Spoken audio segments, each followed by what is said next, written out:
because the timing on soccer is unfortunate because it's so close to what recently happened with football.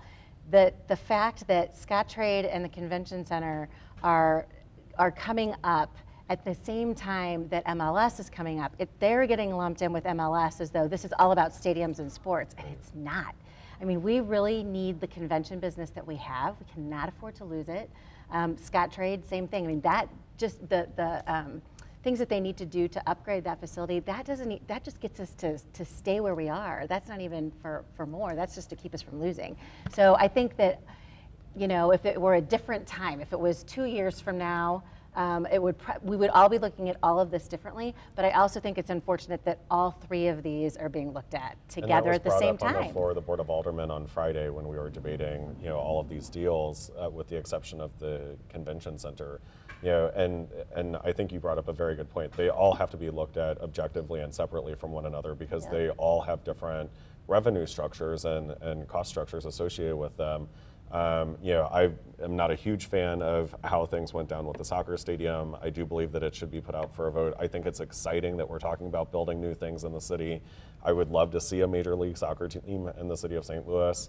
I'm just not, you know, personally happy with how things came about with that particular deal. Scottrade, you know, I was saying from the very beginning, I think that we need to have a fee on the, you know, tickets that are sold there for a building improvement and maintenance fee, instead of having it come out of general revenue or guaranteed by general revenue. Something that you can count on. And so, but people who are actually, you know, participating in, you know, events or sporting events or conferences are benefiting directly from it, and they're paying directly for it instead of the taxpayers of the city of St. Louis. But the convention center, you know, the convention center is in desperate need of upgrading.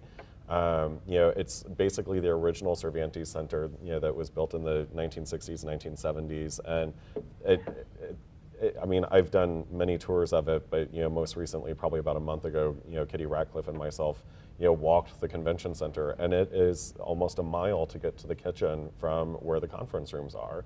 So I mean, it doesn't have a ballroom. It doesn't have the right is. loading docks. I mean, it's interesting because Shane's point's 100%. The CVC is supporting the upgrades to the Scottrade Center, and the Blues, the leases of the Scottrade Center, are supporting the convention center. Because the only difference between the two is that Scottrade actually generates revenue directly, and the convention center does it indirectly. Otherwise, they are different sides of the same coin. The convention center is convention and tourism's bringing people to stay in our hotels, go to our ball games, go to our zoos, go to our restaurants. In Scottrade, 60% of the events at Scottrade are not hockey. But the convention center on the, you know, debt structure is also revenue neutral because it's just extending bonds that we already have in place. Well, so we're not. That's an accounting matter, not a financial I know, matter. At the end of the day, though, we're not dipping into general That's revenue an accounting matter. It doesn't generate that $5 million. It just so happens you have $5 million in the books. By the time we were done with the Scottrade deal, Scott Ogilvie, working with some of the folks on our team, had put together a deal where it's the same thing. You've got $900,000 coming off on the Keel bonds. You've got the ticket tax when it's off on the Peabody Opera House, and then the revenue generated directly by the building itself. So those are accounting matters, and you've accounted for the Scottrade money from an accounting standpoint. You can account for the convention center money from an accounting standpoint, but from an economic development standpoint, both of them are key components of the hospitality industry, 6th biggest industry in St. Louis. And by the way, one of the most diverse industries we have. 43% of the workers at the Scottrade Center are African American. So we need both of them, and we need both of them for the exact same reasons. We have like 60 seconds left because this stream will shut off as well. But if we're voting and trying and scratching and clawing to find 60 million for the stadium and then another 64, whatever it is for where are we going to find 350 for the convention center? Well, I don't think it's going to be 350. The city pays $6 million a year, the county pays $6 million a year, and the state pays $12 million a year. So you would extend those bonds. So it's just extending the bonds like we would have on if we'd have built a stadium. Exactly. It's the same. If we'd have built a stadium for the Rams, we would not have upgraded our convention. See how much easier 350 million is than 60 million when you have partners?